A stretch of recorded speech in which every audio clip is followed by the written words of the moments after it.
Joining us right now is Tengler Wealth Management Chief Investment Strategist Nancy Tengler. Nancy, good to see you this morning. Thanks, Maria. Thanks so much for joining us. What's your take on markets right here? Are you worried about where rates are and what this gap tells you, or are you looking at what's happening currently in terms of pretty good growth to continue? Lindsay and I were just talking about this. This is not one of those environments where you get up in the morning and go, I know exactly what I'm going to be investing in and why. It's difficult. There's all sorts of variables that are playing in. Growth globally is a problem, but growth in the U.S. is very positive. So we're still finding opportunities in the for long-term investing. In the short term, it's a lot of noise. So noise because you think that things are pretty strong right now? I mean, do you not put much credence into the idea that things will slow down quite a bit in the coming 2 years? Well, look, I mean, we know earnings are decelerating, right, Maria? And that's a given. But multiples have contracted, so we're back at January pre-election levels on the multiple on the S&P 500. Yet earnings growth has been in the 20% range.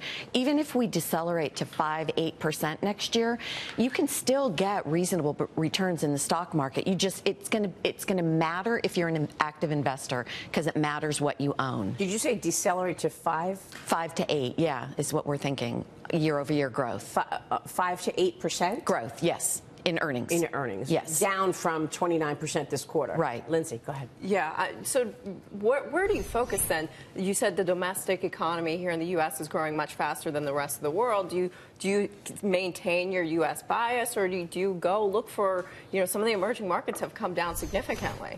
Yeah. So we kind of are focused domestically, generally speaking. We're overweight now relative to the rest of the world. Emerging markets is a space that's very difficult to navigate for somebody sitting in the U.S. So we hire others to do that for us. And yeah, we are taking a look at increasing our allocation. But all that said, growth is going to be struggling. Europe is struggling. We think China's going to continue to struggle. They've had to cut the SHIBOR to 200 basis points. Now they've had to raise it because reserves, we were talking about that earlier, reserves are bleeding out of the country. The yuan's weakened. So we're much more interested in playing locally for the next foreseeable 12 to 18-month period. You want me to bring up this Wall Street Journal article? Yeah, please. Okay, so this is an analysis done by Nick Tamiros, who writes for the Journal. And it says, Powell did not say his view of neutral rates had changed.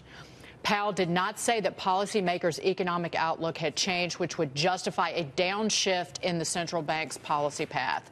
He observed last week that the Fed's benchmark short-term rate, which is now 2 to 2.25%, was just below the range of neutral rate projections submitted by 15 Fed officials, which was 2.5 to 3.5. Some commentators abbreviated Jay Powell's statement to make it sound like he believed rates were just below neutral.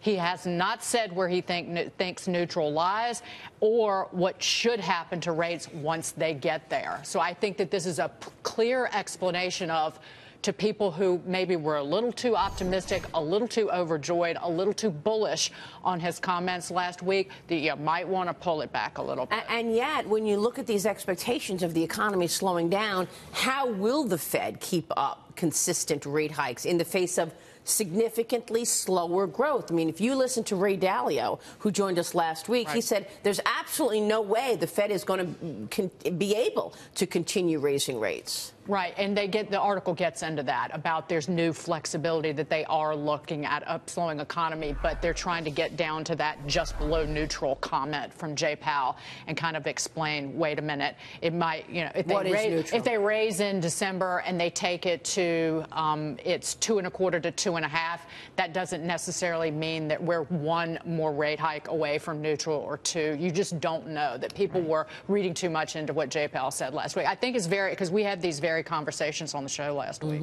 And you saw PCE inflation came in at 1.8%, so it's getting a little bit weaker. And it's going to continue thanks to oil. Exactly. Right. So when inflation is coming down, it's not a threat to the economy anymore. I don't know, how do you feel about, you saw the 3 and 5 yield curve invert, and also the 10-year is below 3% now. Yeah, I mean the market's making a statement, I think, and sometimes we have the bond vigilante effect, and I think there's some of that going on. But oil is one of those two-edged swords as well, because it helps the consumer, hurts CapEx spending. It's about 1/6 of CapEx spending nationally. So I'm a little concerned about that, the slowdown in oil, unless this rally sustains. But I think that's pushed the Fed into a corner as well. What does the market want to see out of this China news? I mean, the president named U.S. Trade Representative Robert Lighthizer as the chief negotiator with Beijing going forward. I'll be talking about this move, what it means for the trade negotiations with Treasury Secretary Stephen Mnuchin coming up. But what do you want to see in terms of the next 90 days as a market participant in order to feel like, okay, this market gain could be sustainable based on this out of China?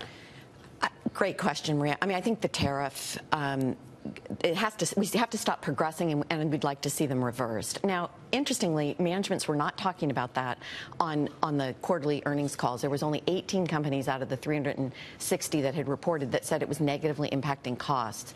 So I think that, but it hasn't trickled through yet. And I think that's the biggest concern to margins, because if we have full employment, then we've got margins, really being pressed on that side. And so we need to see the relief in tariffs. What do you think? Well, I think the tariffs have had a tremendous impact on real estate already. It's run cost up, and we're seeing it right away. And our industry is very efficient. We're, in construction and development, you're buying materials constantly. And so there are materials that we would import from China that have run up 25% or so since this tariff discussion. So that, if this gets resolved, you'll see a big push in terms of real estate because prices have pulled back.